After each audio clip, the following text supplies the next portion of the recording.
दोस्तों, आज मैं आपको सुनाने जा रहा हूं अपनी मंडली के सदस्य स्नेहवीर गुसाई की लिखी कहानी रोडवेज का राजा। सुबह के 6 बजे थे। बिजनौर अड्डे पर सुबह की दूसरी गाड़ी घर घरा के स्टार्ट हो गई। गाड़ी में चढ़ते हुए कंडक्टर जुगनू अली ने आवाज लगाई, उस्ताद होली का टाइम हो रहा है, रास्ते की सवारी ना बिठाना, बाईपास से सीधे दिल्ली। और सुनो, गाड़ी जरा धीरे चलाना, मेरी ना शादी हुई ना बीमा। रास्ते भर में सैकड़ों लोगों ने हाथ दिया, लेकिन जुगनू की सख्त हिदायत थी कि लोकल सवारी न बिठाई जाए, लिहाजा पंछी लाल ने गाड़ी नहीं रोकी। सुनसान हाईवे पर जब दूर तक कोई नहीं दिखाई दे रहा था, तब गाड़ी ने मोड़ लिया और लड़की ने हाथ देकर गाड़ी को रोकने का इशारा किया। एक पैकेट और किताबों को बमुश्किल संभाले वो लड़की अभी पूरी तरह से हाथ हिला भी नहीं पाई थी कि किताबें नीचे गिर गईं। जुगनू ने तेज सीटी मार के गाड़ी रुकवा दी। पंछी लाल समेत पूरी गाड़ी की सवारियां जुगनू की इस बात से हैरान हो गए। दरवाजा खुलते ही लड़की ने पूछा, आगे शहर तक जाएगी? जुगनू ने बगैर सोचे कहा, हाँ जी जरूर जाएगी। हाथ में पकड़ी किताबों को लेकर जुगनू अपनी सीट से उठ गया और मदरसे में पढ़ी सारी उर्दू उड़ेलते हुए बोला, खातून आप यहाँ तशरीफ रखें। लड़की कुछ सकुचाते हुए कंडक्टर की सीट पर बैठ गई। बाकी बैठी सवारियां नाना पाटेकर को फवाद खान में तब्दील होते हुए देख रही थीं।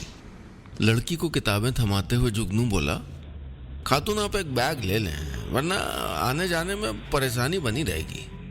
किताबें लेते हुए लड़की ने पहली बार जुगनू की आंखों में देखा और कहा, शुक्रिया। जुगनू के लिए सारी कायनात उसी वक्त जैसे रुक सी गई। आज उसको पहली बार समझ में आया कि राहुल रॉय ने अनु अग्रवाल के लिए क्यों कहा होगा कि सांसों की जरूरत है जैसे जिंदगी के लिए। ड्राइवर के पास जाकर जुगनू ने धीरे से उसके कान में कहा, उस्ताद शहर से ले लेना। पंछी लाल ने जोरदार आवाज में कहा, पर गाड़ी तो बाईपास से जाएगी। जुगनू ने उसको हाथ के इशारे से चुप होने को कहा। आज तक तुमसे कुछ नहीं मांगा है, आज इन्ना भी नहीं करोगे छोटे भाई के लिए? पंछी लाल इस अपील पर भावुक हो गए, लिहाजा सवारियों की लाख गालियां खाने के बाद भी गाड़ी मेरठ शहर की तरफ मुड़ गई। शीशे में मुस्कुराते हुए पंछी लाल समझ गए थे कि इस नीम के बागीचे में गुलाब खिलने का टाइम हो गया है। शहर में आते ही जुगनू ने एक बार फिर अपनी टूटी फूटी गलत उच्चारण वाली उर्दू का इस्तेमाल किया। खातून कहाँ उतरेंगे आप? लड़की ने जुगनू की तरफ देखा और बोली, कॉलेज के पास। जुगनू थोड़ी और जानकारी लेना चाहता था। आप वहां पढ़ती हैं? लड़की ने तड़ से जवाब दिया, तुम्हें क्या काम है? जुगनू एकदम चौंक गया। नहीं, ऐसे पूछ रहा था। अभी जान पहचान हुई भी नहीं थी कि उसका स्टॉप आ गया। इतने सालों में जुगनू कई जोड़ी आंखों से दो चार हुआ था, लेकिन इस लड़की की आंखें सिर्फ देखती नहीं थीं, बोलती भी थीं, और 2-4 बार तसल्ली से देख लें तो फिर अपना तो बना ही लेती थी वो दो आंखें। इस मखमली एहसास में दिल्ली कब आ गया जुगनू को पता ही नहीं चला। कश्मीरी गेट अड्डे पर पहुंचकर ड्राइवर पंछी लाल चिल्लाया, और जुगनू सवारियां उतार और एंट्री पे नंबर लगा। ख्यालों में खोया हुआ जुगनू अचानक आई इस आवाज से चौंक गया और आनन फानन में गाड़ी खाली करवाने लगा। गाड़ी खाली होते ही जुगनू ने आखिरी बार सीटों के नीचे चेक करना शुरू किया, और जैसे ही उसकी नजर अपनी सीट के नीचे गई तो उसने देखा वहां कुछ कागज पड़े हैं। जुगनू को याद आया कि उस सीट पे तो वो लड़की बैठी थी। उसकी आंखों में एक चमक आ गई। हो न हो ये कागज उसी लड़की के होंगे। जुगनू ने खोलकर देखा तो कागज पर एक नाम और एड्रेस लिखा था, महजबी बेगम। नाम पढ़कर जुगनू के भीतर एक जल तरंग बज उठा। अगले दिन अपनी शिफ्ट खत्म करके जुगनू उस लड़की का पता ढूंढने निकल पड़ा। उस घर के बाहर पहुंचते ही जुगनू ने देखा कि एक बुजुर्ग औरत घर में लोबान जलाकर जोर जोर से बात कर रही है। अब मुझे लगता है किसी शैतानी रूह ने महजबी को बहका दिया है। अरे बिरादरी के सारे अच्छे लड़कों की शादी होती जा रही है। कितनी बार समझाया है अहमद अली के बेटे साबिर से निकाह कर ले, नहीं, लेकिन शहजादी कहती हैं कि वो 2 नंबर के काम करता है। अरे अगर अहमद के बेटे की शादी हो गई ना तो बाप बेटी ढूंढते रहना कोई हरिश्चंद्र का खानदान। घर में कदम रखने से पहले ही मियाँ जुगनू अली को यह बात साफ हो गई थी कि उनकी एक तरफा मोहब्बत कामयाब होने के पहले ही महजबी की शादी हो जाएगी। मियाँ जुगनू कागज दरवाजे पर छोड़कर जाने वाले ही थे, लेकिन तभी उनको महजबी की आंखें याद आ गईं और उनके कदम अपने आप घर की ओर मुड़ गए। जुगनू ने डरते डरते दरवाजे की घंटी बजाई। दरवाजा खोलते ही एक औरत ने सवाल किया, आप कौन? वो बोला, जी मैं जुगनू, अशफाक अली यहीं रहते हैं, उनके कुछ कागज देने थे।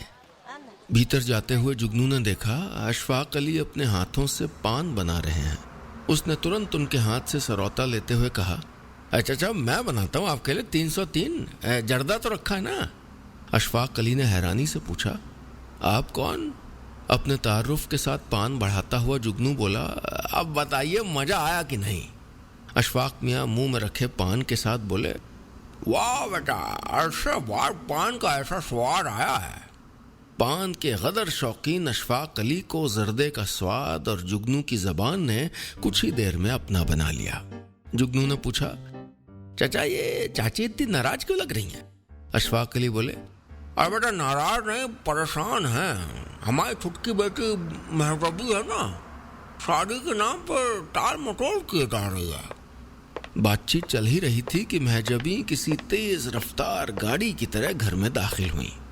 अम्मी, वो छुटके आसिफ की अम्मा आएंगी कुछ देर में लड़ने के लिए। उसने गुब्बारा मारा, हमने भी 2 झापड़ रसीद कर दिए। अभी घर जाके बता रहा होगा, आप निपट लेना। जुगनू को सामने बैठा देखकर महजबी बोली, तुम यहाँ क्या कर रहे हो? जुगनू बोला, जी आप प्रोविडेंट फंड के कागज बस में ही भूल आई थी, तो अच्छा हुआ मेरे हाथ में आ गए हैं। महजबी खुसफुसा के बोली, जरा धीरे बोलो ना, अम्मी सुन लेंगी तो कयामत आ जाएगी।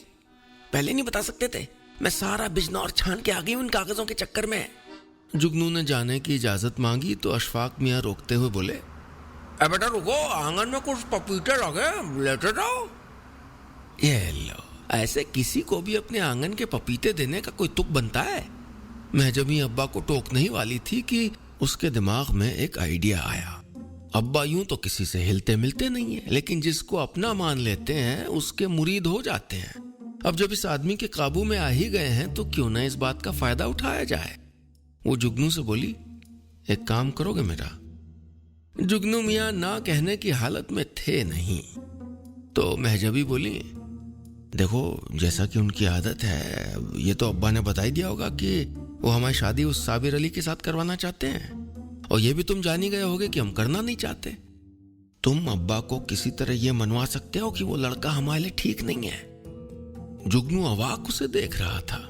महजबी ने फिर कहा, देखो अगर तुम्हारा कहीं चक्कर चल रहा है तो बदले में हम करेंगे तुम्हारी मदद। जुगनू के हाँ कहते ही समझौते पर मुहर लग गई। थैले में पपीते उठाए जुगनू सोचने लगा, मोहब्बत को पाने के लिए उसको कितने पापड़ बेलने बाकी हैं। पूरे 4 दिन सोचने के बाद जुगनू के दिमाग का बल्ब जल गया। जुम्मे को मस्जिद से लौटते हुए उसने अशफाक मियाँ को आवाज लगाई, चाचा अस्सलाम वालेकुम। अशफाक मियाँ ने पीछे मुड़ के जवाब दिया, वालेकुम अस्सलाम। अरे बेटा कैसे हो?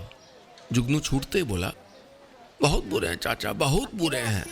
अशफाक मियाँ चौंक के बोले, क्या मतलब?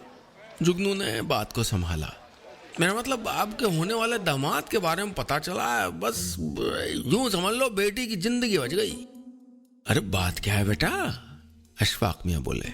जुगनू ने हांफते हुए कहा, चाचा हमारे एक जानकार के जानकार से हमें जो जानकारी मिली है कि साबिर मियाँ सिगरेट का शौक फरमाते हैं, फेफड़े आखिरी स्टेज तक पहुंच गए।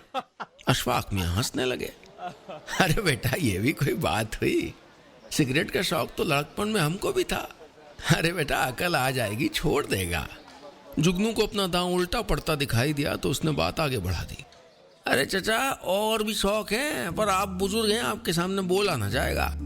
अशफाक मियाँ जुगनू के कंधे पे हाथ रख के बोले, बेटा शादी से पहले हम भी बहुत शौकीन थे, लेकिन महजबी की अम्मा ने सारे शौक छुड़वा दिए। जुगनू ने उलाहना देते हुए कहा, चाचा तुम्हें अपनी बेटी की परवाह ना है? अशफाक मियाँ मुस्कुरा के बोले, अरे बेटा हमारी लड़की महजबी आदमी के सर से जिन्न भूत छुड़ा सकती है, ये शौक कौन सी बड़ी चीज है। अशफाक मियाँ का कॉन्फिडेंस देखकर जुगनू के हौसले पस्त हो गए। वो महजबी के पास जाके बोला, बड़े अड़ियल हैं आपके अब्बू, कितनी बुराई गिनाई साबिर मियाँ में, मगर वो टस से मस ना हुए। महजबी मुस्कुराते हुए बोली, आखिर अब्बू मेरे ही ठहरे ना, इतनी जल्दी कैसे मान जाएंगे? वैसे मानना पड़ेगा, कोशिश अच्छी थी। क्या तुम ऐसा कुछ नहीं कर सकते कि अहमद अली खुद ही मना कर दे? जुगनू ने कुछ देर अशफाक अली से हुई बातचीत के बारे में सोचा और हाथ के इशारे से महजबी को कान आगे करने को कहा। प्लान सुनकर महजबी इतने खुश हुई कि मिलाने के लिए हाथ आगे बढ़ा दिया। उस हाथ की नर्म छुअन से जुगनू के अंदर एक झुरझुरी सी दौड़ गई। उस लम्हे जुगनू के दिल में महजबी को बेगम बनाने का ख्वाब और भी मजबूत हो गया। अगले रोज सुबह ही प्लान के मुताबिक महजबी ने बालों को फैलाकर अजीब अजीब सी आवाजें निकालनी शुरू कर दी। दूर हट जाओ, मैं इस लड़की को नहीं छोड़ूंगा, दूर हट जाओ। बेटी को अजीबो गरीब हरकतें करते देखकर अशफाक मियाँ पहले पहल तो यकीन ही नहीं कर पाए, लेकिन जब महजबी ने बर्तन फेंकने शुरू कर दिए तो वो समझ गए कि उनकी बेटी पर किसी शैतानी ताकत ने कब्जा कर लिया है। उन्होंने चुपके से जुगनू को फोन मिलाया तो प्लान के मुताबिक जुगनू भी हालचाल लेने आ गया। अशफाक मियाँ बोले, अब बताओ बेटा, कल शाम तक तो भली चंगी थी एकदम। जुगनू बस इसी जुमले का इंतजार कर रहा था। अरे चचा, मैंने सुना है बामनी टोले के पीछे पुराना कब्रिस्तान था, सूरज ढलने के बाद उस रास्ते से नहीं जाना चाहिए, बस हो गई होगी भूल। इस दौरान महजबी जुगनू को देखकर मुस्कुरा रही थी। जुगनू ने खास कर रोल में बने रहने की हिदायत दी। अशफाक मियाँ बोले, कुछ करो बेटा, अगर अहमद अली को पता चल गया तो रिश्ता टूट जाएगा। जुगनू बोला, चचा जरा मैं महजबी का हाल देख तो लूं। महजबी के पास आकर जुगनू दबी जबान में उसे आगे का प्लान समझाने लगा। महजबी एक टक उसकी आंखों में देखती रही। उसने देखा कि बोलते वक्त जुगनू के गालों में डिंपल पड़ जाते हैं। वक्त जरा धीमा हो गया और जुगनू को निहारते हुए मुस्कुराहट महजबी के होठों पर खुद ब खुद आ गई। उस लम्हे एक एहसास बिना इजाजत लिए उसके दिल में दाखिल हो गया था। महजबी के दिल की हलचल से अनजान जुगनू बाहर आकर बोला, चचा मैं एक दरगाह के बाबा को जानता हूँ, वो इस जिन को एक झटके में निकाल के बाहर कर देंगे। अशफाक अली से इजाजत लेकर जुगनू पड़ोस के गांव की दरगाह में पड़े रहने वाले बाबा जुम्मन अली के पास पहुंचा।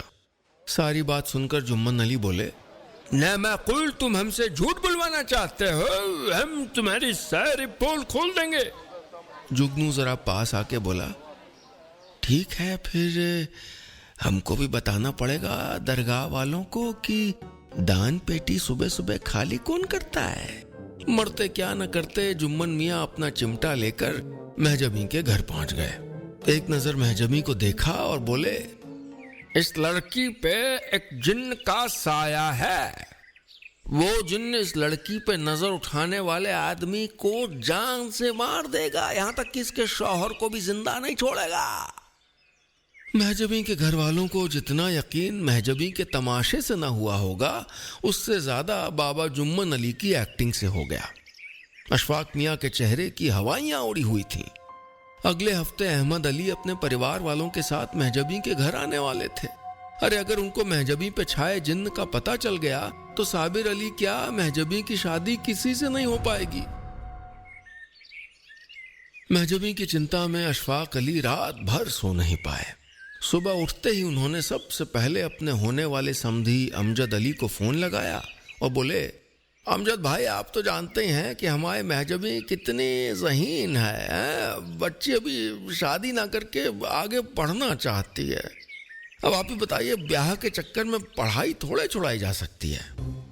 अमजद अली खुद नहीं चाहते थे कि उनके 12वीं फेल बेटे की शादी किसी पढ़ी लिखी लड़की से हो।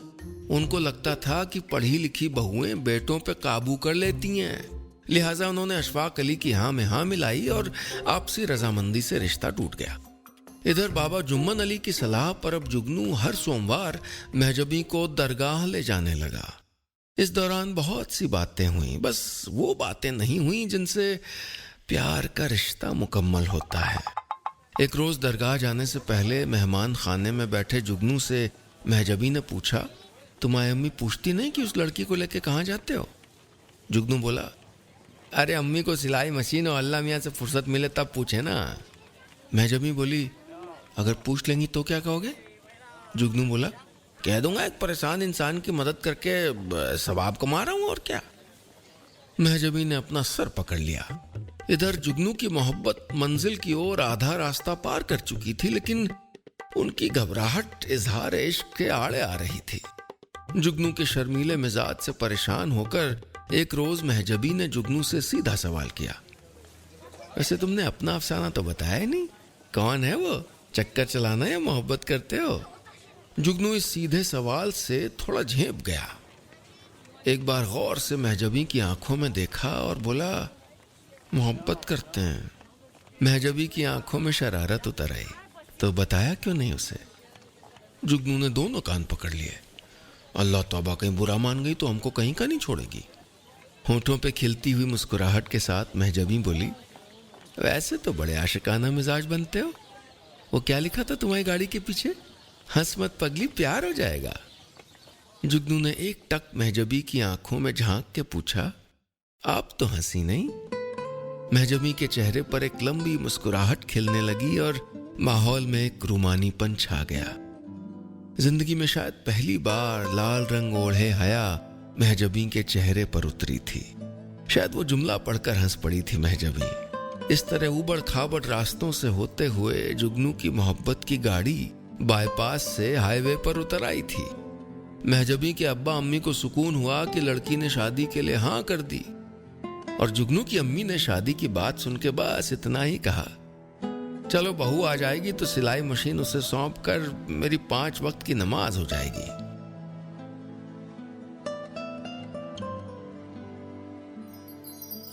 दोस्तों, कहानी खत्म, पैसा हजम।